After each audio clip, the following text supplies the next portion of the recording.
Vrai ou faux, les casques à réduction de bruit isolent plus que les casques classiques.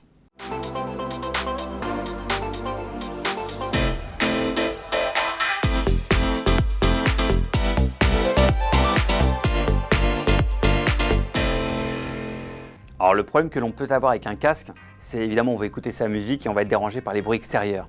Avions, voitures, moteurs, bruit ambiant. Les fabricants, pour pallier à ce problème, vont utiliser des matériaux, des formes qui vont complètement entourer l'oreille. Et ça va permettre de créer une espèce d'étanchéité au son extérieur. C'est ce qu'on va appeler l'isolation passive, qui est plus ou moins efficace selon les fabricants. Depuis plusieurs années, les casques sont munis de ce qu'on appelle la réduction de bruit active. Alors pas tous, mais beaucoup. Qu'est-ce que c'est que cette réduction de bruit active? C'est ni plus ni moins que des petits micros cachés dans le casque qui vont écouter le bruit ambiant, ils vont analyser ce son et avec un certain algorithme et une certaine intelligence vont créer un miroir négatif de ce son, le produire et ça va annuler le son ambiant. C'est plus ou moins efficace, mais c'est schématiquement le système de la réduction de bruit active. C'est ce qu'on appelle l'isolation active. Depuis plusieurs années, au Labo Fnac, on teste tous les types de casques, avec ou sans réduction de bruit.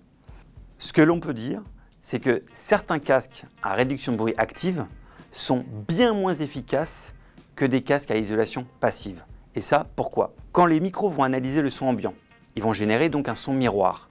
Mais ça peut arriver que ce son miroir soit plus bruyant que ce qu'aurait donné le bruit ambiant. Donc on va avoir une espèce de souffle, une espèce de vrombissement qui va polluer la musique ou le son que nous écoutons dans le casque. Alors que l'isolation passive, elle, ne va simplement que isoler de l'extérieur. Alors l'idéal étant évidemment d'avoir une très bonne isolation passive, des bons matériaux, une bonne forme, agrémentée d'une très bonne réduction de bruit active.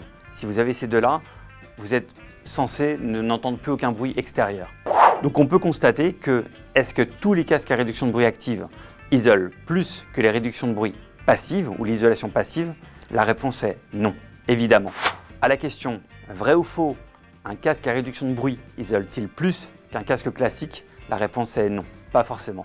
Et je vous invite à regarder dans nos tests, ceux qui ont la meilleure note en isolation, c'est ceux qui obtiennent la meilleure note en réduction de bruit active et en isolation passive.